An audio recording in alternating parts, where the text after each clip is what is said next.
اهلا وسهلا بكم مشاهدينا الكرام وحلقه جديده من برنامجكم اسرار الحياه. زي ما عودنا حضراتكم كل يوم سبت بيكون معانا ضيف بنتعلم سر من اسرار مهنته. حلقتنا النهارده مختلفه خالص عن اي حلقه احنا عملناها. ما ينفعش نختم حلقات رمضان الا بوجود شيف محترف باهر بارع، ليه مصداقيه في المجال، قدر ان هو يحقق خبره ومصداقيه كبيره على السوشيال ميديا. النهارده احنا معانا فقره مطبخ هنتكلم فيها عن الاكلات البسيطه اللي على قد الايد. طبعا اي شيف دلوقتي بيطلع في اي برنامج بيبقى جايب وجايب وجايب وعامل. طب فين الناس التانية اللي ممكن تقدر الاكلات الكويسه البسيطه السهله بتاعتنا، بحيث ان احنا عارفين ان الاسعار والخامات والماتيريال غليت جدا. فالنهارده الشيف بتاعتي قالت لي انا النهارده هعمل حاجات بسيطه على قد ايدينا علشان كلنا نستفاد ونعملها. الشيف ليها مصداقيه في المجال، كمان حققت نجاح باهر في موضوع الطبخ والمطبخ. ليها قناة على اليوتيوب وليها بيدج كبير. من الناس المحترمة جدا اللي لما دخلت على البيدج بتاعها لقيت ريفيوهات كتيرة بتشكر في المصداقية بتاعتها والاوردرات والاكل والطعم والخبرة، طبعا دي اهم حاجة. معانا ومعاكم النهارده الشيف زوزو، مؤسس بيدج زوزو ميل وقناه زوزو ابراهيم على اليوتيوب. اهلا وسهلا بحضرتك. اهلا وسهلا. نورتينا النهارده. والله كيف ايه الجمال بقى اللي انت النهارده عايزه تعمله لنا، وغير كده وكده البيدج بصراحه لاقيه فيه حاجات كويسه وريفيوهات بتتكلم عن الاكل. تسلمي لي يا رب في حبيبتي. البدايه تعرفينا بحضرتك اكتر. انا زوزو ابراهيم، عندي قناه على اليوتيوب اسمها زوزو ابراهيم، وعندي بيج على الفيسبوك اسمه زوزو ميل، تمام، بالانجليزي برضو زوزو ميل.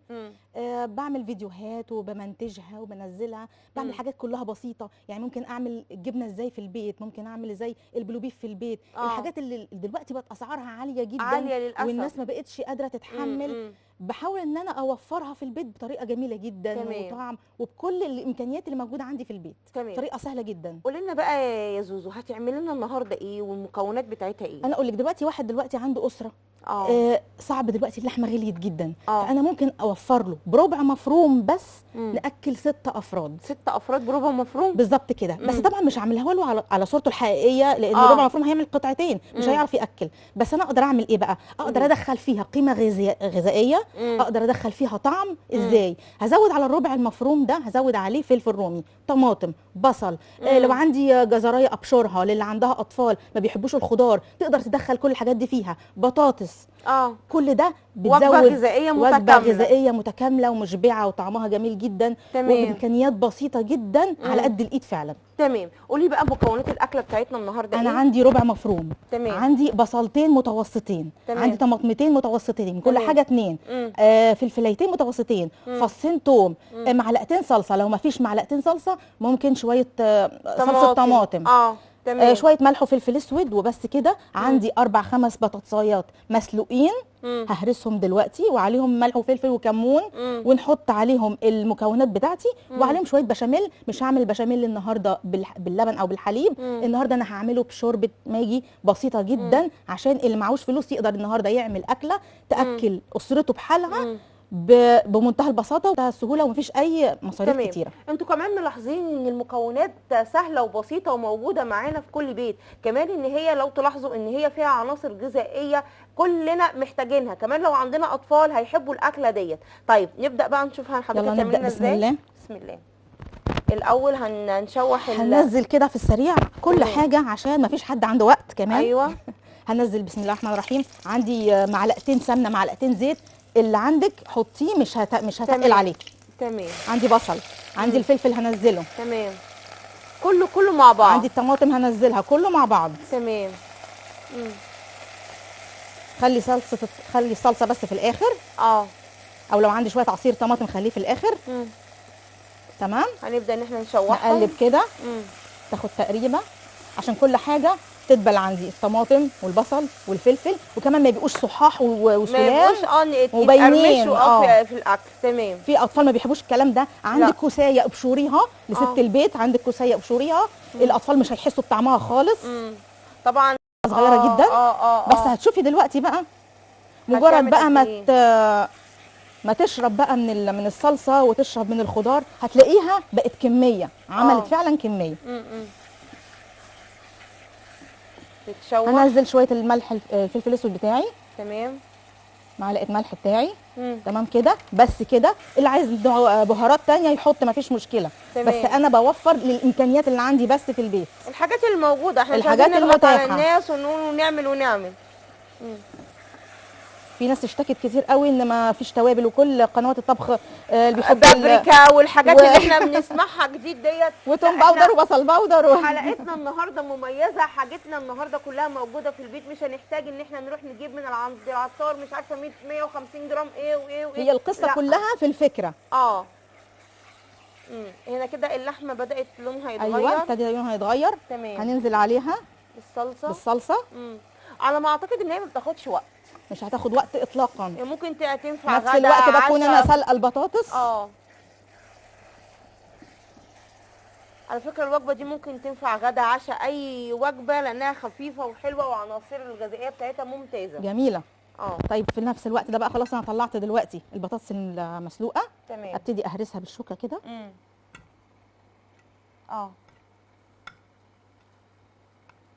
لحد اما اللحمه المفرومه عندي تتسلق كويس جدا عشان نعرف ان احنا نهرسها. الاكله دي بقى على فكره كمان للموظفات، احنا عارفين ايديهم سريعه وما عندهمش وقت، يعني بيبداوا يومهم مش قادرين من حيث ينتهوا الاخرون. أيوة. يعني بتبقى يعني ست البيت يا دوبك لسه خارجه المطبخ وموظفه لسه داخله فيه. ايوه حاجات سهله وبسيطه وممكن ان احنا نعملها في اي وقت، ما نصعبش الدنيا على نفسينا.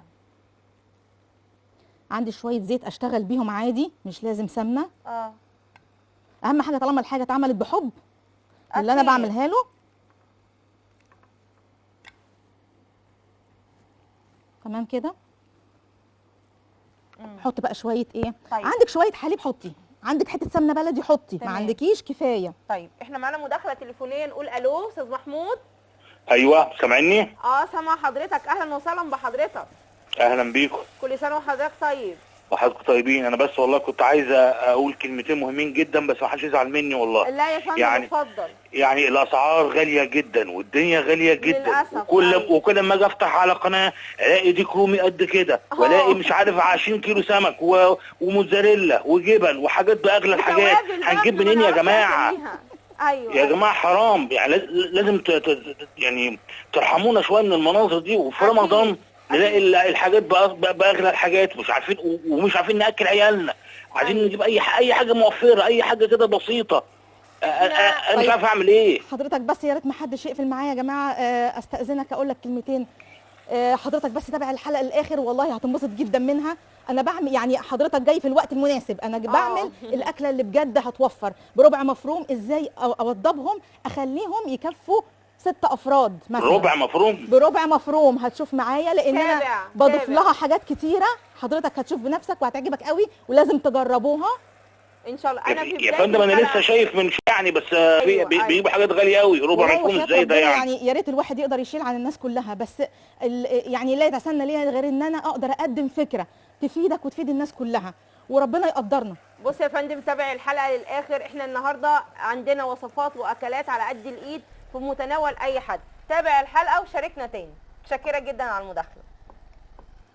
بس الناس تعبانه حقيقي. لان فعلا كل دلوقتي تفتحي اي قناه جايب حاجات وبابريكا ومن عند العطار نجيب ايه وديك رومي وفراخ. لا احنا عايزين نرجع لاكلاتنا البسيطه بتاعت اهالينا، ان احنا كنا بناكل وبنشبع وغير كده وكده، كانت وجبه متكامله مش فعلا. اصلا من التيك اواي اللي طالع اللي ملوش اي لازمه.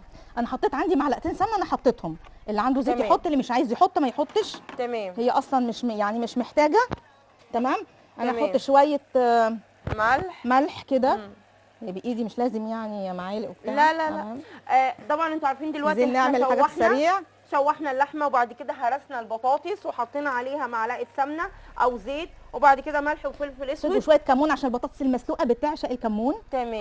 تمام كده. هنقلب. خلاص كده. تمام. على فكره انا الوجبه ديت اول مره اشوفها، والريحه مش عايزه اقول لكم يعني بسم الله ما شاء الله. هي في البدايه لما حطت الحاجه انا كنت مستغربه على الحاجات اللي هي حطيتها، لان احنا متعودين الشيفات يجوا لنا شايلين ومحملين وعندهم بس بامانه النهارده الحلقه مختلفه والريحه فظيعه. يلا بقى كفايه كده. نحط بقى ايه.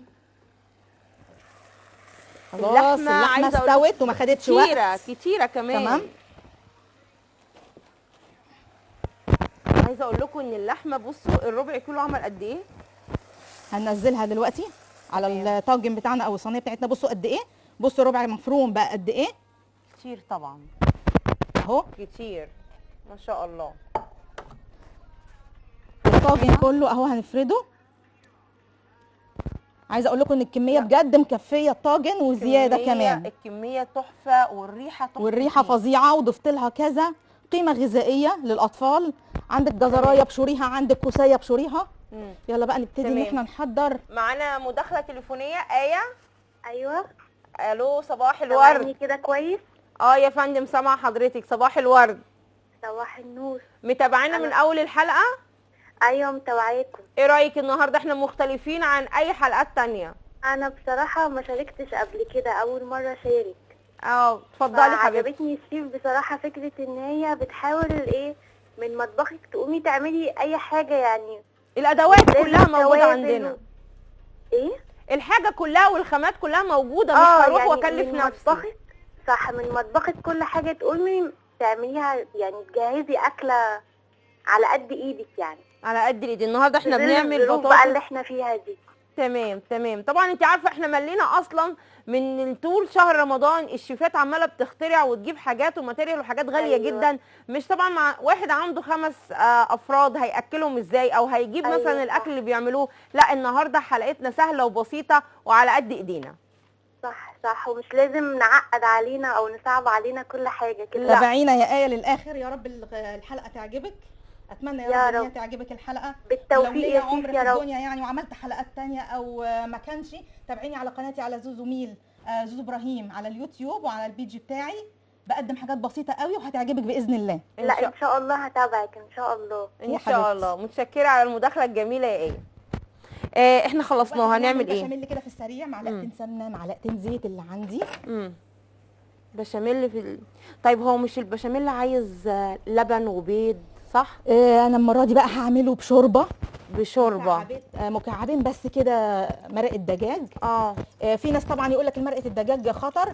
انا هعملها في البيت. مرقه الدجاج هو حته فرخه وهتتسلق وهنحط عليها شويه توابل اللي بيتحط في الماجي. كل ده هنلاقيه في القناه بتاعتك صح؟ ان شاء الله باذن الله. هنزله قريب باذن الله. بس انا كنت متوقفه شويه في رمضان عشان يعني العبادات وكده. تمام.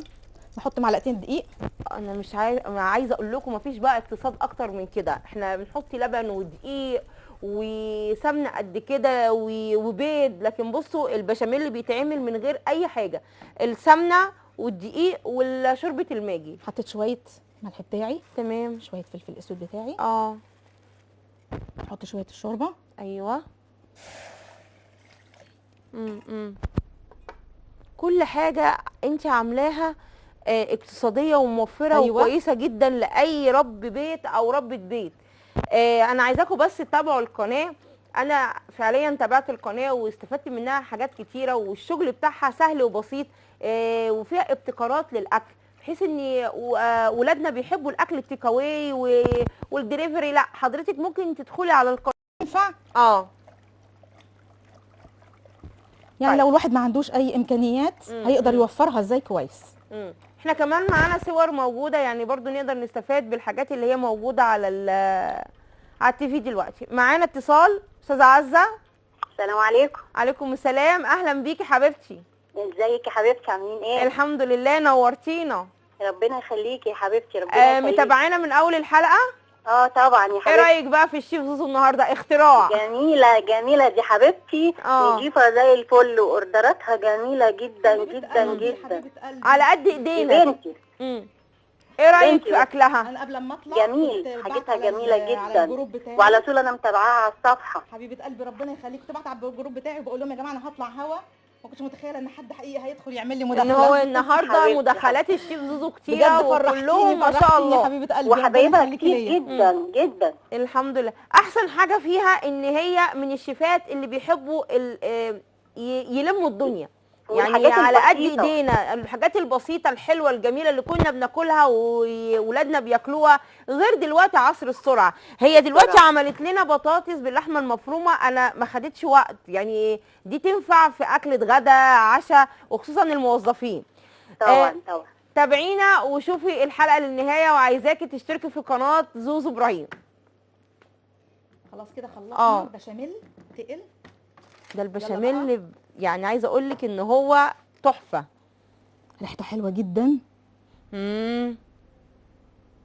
من غير نقطه حليب اهي. هو هيطلع زي ما احنا هيطلع تحفه تحفه.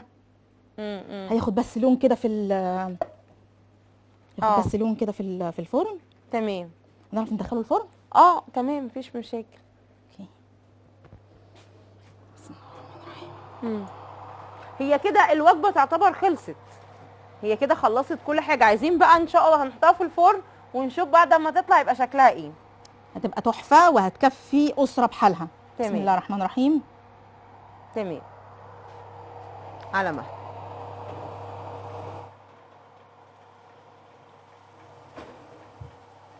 تمام تمام. يلا بقى نخش على الحلو. الحلو برضو اقتصادي. الحلو بقى هنا عندنا اختراع برضو. اختراع. النهارده انا هعمل لكم كب كيك من غير بيض، من غير حليب، من غير سمنه، من غير صينيه ونحطها في الفرن. هنعملها في حله على النار وهنشوف ازاي الطريقه. طب ازاي؟ لا فهميني. هوريكي دلوقتي. يعني ازاي من غير حتى ما عنديش كمان الورق بتاع الكب كيك، ما عنديش القوالب بتاعه الكب كيك. طبعا الكب كيك قوالب فعلا في ناس بتبقى محتاسه بالحاجات دي وحاجات. لا للاسف في ناس كتيره بتبقى يا عيني محتاجه يعني ظروفها صعبه. بس احنا دلوقتي حالا هنعرف ازاي نعملها. دلوقتي هنعمل ايه؟ دلوقتي معايا، قولوا بقى المكونات دي كده، اكتبوها عندكم او اللي معاه موبايل كده يصورها. يعني يا جماعه احنا عايزين سهله قوي الاختراع اللي النهارده الشيف زوزو هتعمله لنا. طيب قولي لي بقى. عندي نص كوبايه سكر. تمام. عندي نص كوبايه زيت. كوبايه زيت يعني عادي. زيت عادي. مش قلبيها كده مع بعض اهو. الموضوع بسيط جدا اهو. تمام. حطي لي عليها نص كوبايه ميه سخنه. ميه سخنه. تمام. خلي محضره عندك كوبايه.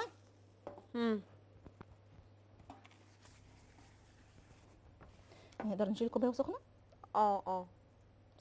انا عايزه اقول لكم انا منتظره اشوف الاختراع اللي النهارده الشيف هتعمله لنا. انت كده دوبتي أيوة. السكر مع الميه السخنه وشويه الزيت.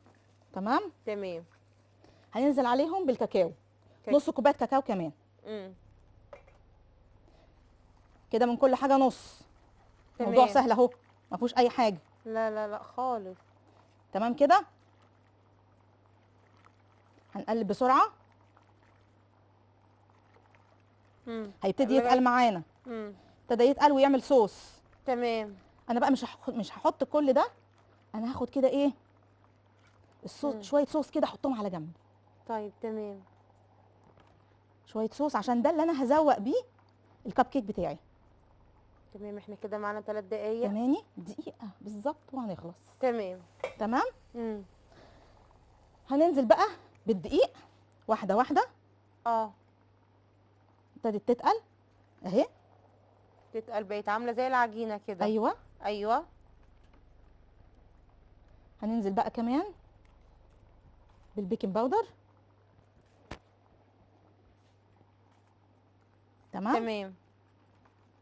طيب انا شايفاها لسه تقيله، لو حطيتيها تقيله كده ولو جيتي حطيتيها وسويتيها هتشقق منك.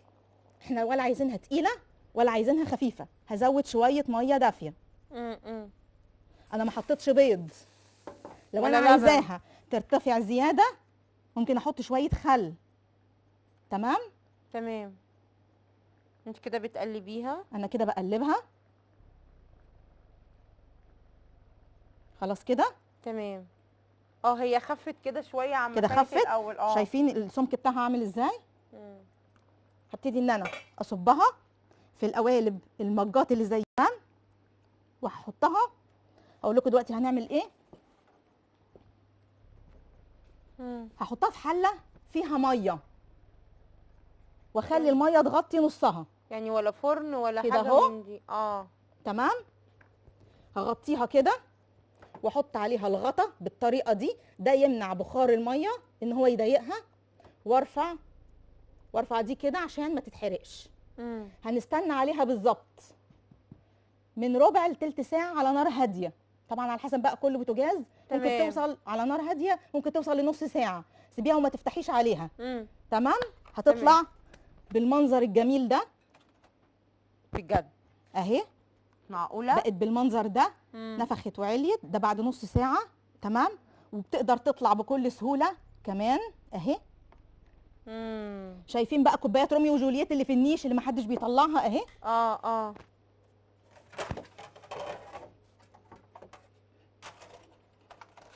طلعها حالا.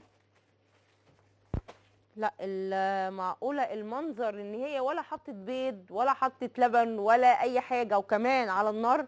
احنا كنا بنستخدم الفرن وده والقوالب. ادي الكب كيك اهو. اه من غير الورقه بتاعت الكب كيك، من غير قوالب الكب كيك، وعليها الصوص بتاعها.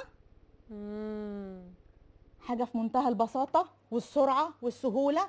ولا فرن ولا هنتعب نفسينا ولا هنولع فرن ولا نخاف من ده صواني. يتعمل في دقايق. روعه روعه روعه. لولا ان الواحد صايم دلوقتي كنت دوقتك. ما انا كنت لسه هقول لك خرافية. دوقتوه. لا بامانه تحفه. طيب احنا بقى مش هنستنى طبعا الفرن. احنا هنطلع احنا دلوقتي عايزين الصينيه بقى بتاعتنا. الاختراع بتاعنا يطلع. الصينيه بتاعتنا اهي. واو. ادي الطاجن بتاعنا، شايفين لونه عامل ازاي؟ ما شاء الله. تحفه. لا. هيتقطع ده كده كده كده. يعني هيكفي اكتر من فرد اهو. ما شاء الله. هقطعه قدامكم. شايفين كم اسره ممكن تاكل؟ كم فرد في الاسره ممكن ياكل؟ مع تتاكل حبه بالعيش. بطاطس وحبه بطاطس جنبيها لو ينفع وخلاص. تتاكل بالعيش.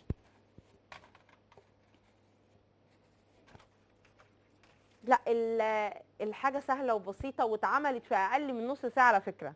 يعني احنا لو عملناها مش هتاخد من ايدينا وقت.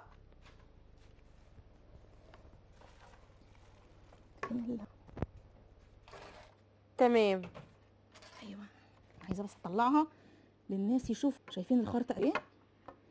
خرطه ما شاء الله ما شاء الله اهي. اللحمه المفرومه اهي والبشاميل فوقيها والبطاطس. قيمه غذائيه عاليه جدا.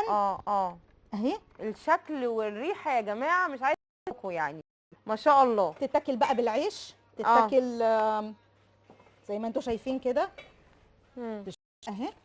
تحفه. الاطفال هتعجبهم جدا جدا. حطيها بقى كده. وبألف هنا وشفا لكل الناس اللي هتاكل دي، وادعوا لي ان شاء الله. طبعا اهو وادي الكب كيك بتاعنا. الحاجه زي من جوه الكب كيك مستوي يعني مش ني كمان. مستوي جدا وما فيهوش فراغات كتيره. لو الصوص طلع خفيف هيعمل فراغات، لو طلع تقيل هتلاقيها يعني فتحت كده منك. أكيد. هو ده الصوص المظبوط. احنا كده بهنا وشفا. يا رب اشوفكم تاني قريب ان شاء الله. احنا كده عملنا البطاطس المهروسه، عملنا الكب كيك بكل حاجات سهله وبسيطه من عندنا في البيت. يا ريت ما نروحش نشتري حاجات من بره، نقعد ان احنا نفنن كده في الاكل زي الشيف زوزو لما بتحب تفنن وتحب ان هي توفر، تحب ان هي تعمل حاجات منتجات غذائيه وجبه متكامله علشان ولادنا ما يتضروش. الحاجات اللي بره احنا ما نعرفش عاملينها ازاي او داخلها ايه. تحب تقولي ايه كلمه اخيره قبل ما نختم الحلقه؟ كلمه اخيره هوجهها طبعا كل الناس اللي وقفوا معايا، زوجي واولادي واخواتي واصحابي واهلي كلهم، والناس اللي دعمتني، الناس اللي وقفت معايا. واشكرك جدا، لان الناس اللي ما تعرفوش ان الاعلاميه الجميله هند شاهين ما سابتنيش لحظه على التليفون، كانت دايما معايا. انا عايزه اقول لكم النهارده انا اللبس ده انا واخده رايها فيه، كنت بصور لها لبسي واقول لها ايه رايك يا هند اطلع بايه. عمري ما كنت اتخيل ان ممكن اعلاميه تتصل بحد وتقول له طب انت محتاج مساعده، انت مش عايز تسالني على حاجه، طب اساعدك في اي حاجه. لا ليه يعني عادي، مفيش حد ممكن يعمل كده ابدا. انا بشكرك جدا وبشكر المخرج وبشكر المصورين اللي وقفوا ورا الكاميرات شامين الريحه الجميله دي، وبشكر الناس وبشكر اللي عمل مداخله وزعلان، ويا رب اكون رضيت ويا رب ورضيت كل الناس. الله. انا كمان بشكرك وبتمنى لك مزيد من التفوق والنجاح. تابعوا الشيف زوزو على زوزو ابراهيم على اليوتيوب، وزوزو ميل